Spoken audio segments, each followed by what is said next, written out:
بسم اللہ الرحمن الرحیم۔ السلام علیکم دوستو، آج ہماری ویڈیو کا عنوان ہے جھوٹ کے پاؤں نہیں ہوتے۔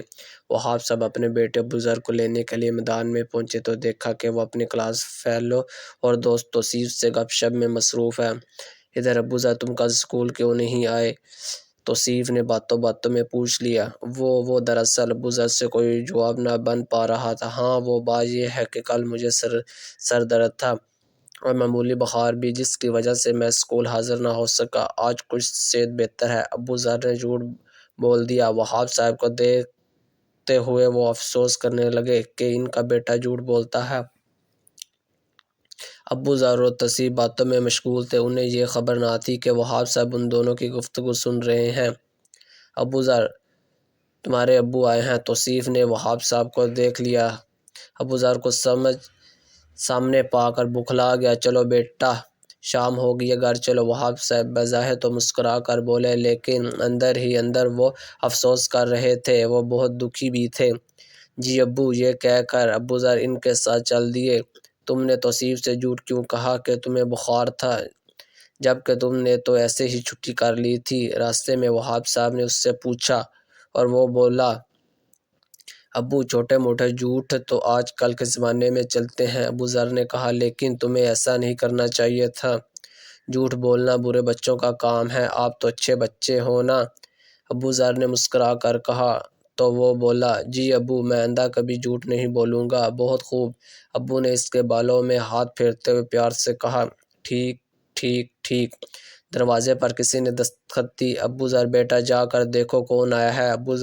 ابو نے ابوذر کو آواز دے کر کہا، جی ابو۔ ابوذر سعادت مندی سے دروازہ کھولنے چلا گیا۔ تھوڑی دیر بعد واپس آیا تو بولا، ابو، آپ کا دوست شوکت آیا ہے۔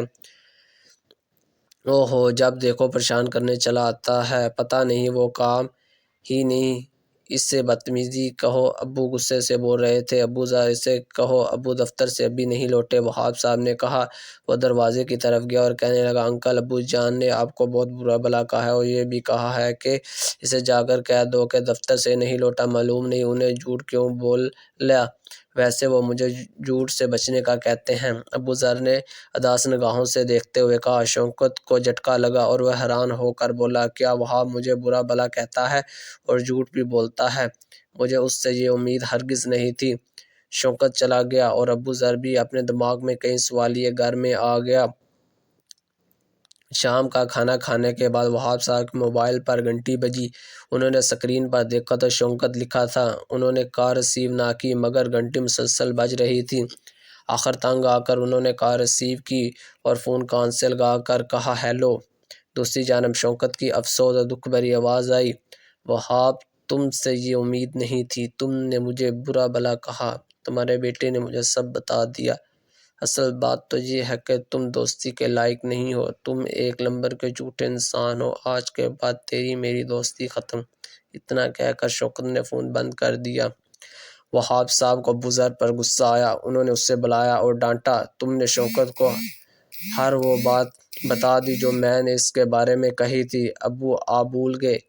جواب دینے کی بجائے ابوذر نے سوال داغ دیا۔ ابو، آپ پرسوں والی بات بھول گئے جب میں نے آپ دوستوں سے جھوٹ بولا تو آپ نے مجھے نصیحت کی کہ جھوٹ نہیں بولنا چاہیے، لیکن آپ وہ نصیحت بھولے فراموش کر گئے۔ آپ نے مجھے تو جھوٹ بولنے سے روکا تھا، مگر خود آپ نے اپنے دوست سے جھوٹ بولا اور مجھ سے بھی کہا کہ اسے جھوٹ بول دوں کہ آپ ابھی آفس سے نہیں لوٹے۔ آپ نے مجھے تو نصیحت کی لیکن خود عمل نہیں کیا، پھر فائدہ کیا مجھے نصیحت کرنے کا؟ میں جھوٹ نہیں بول سکتا تھا کیونکہ جس دن آپ نے مجھ سے جھوٹ بولنے سے روکا تھا، اس دن سے میں نے جھوٹ سے نفرت کرتا ہوں اور سچ کا ساتھ دیتا ہوں۔ اس لیے میں نے شوکت انکل سے سب کچھ سچ کہہ ڈالا۔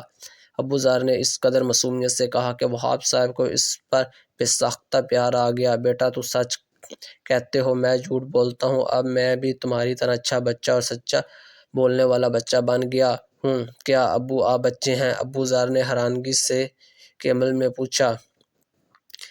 ارے نہیں، سچ بولنے والے آدمی بن گیا ہوں۔ وہاب صاحب کو اپنی بات پر ہنسی آ گئی۔ ابو، ہم کل جا کر شوکت انکل کو منائیں گے، ٹھیک ہے؟ یہ کہتے ہوئے انہوں نے ابوذر کو گلے سے لگا لیا۔ یہ ویڈیو آپ کو کیسی لگی؟ مزید ایسی ویڈیو کے لیے ہمارے چینل کو سبسکرائب کریں۔ شکریہ۔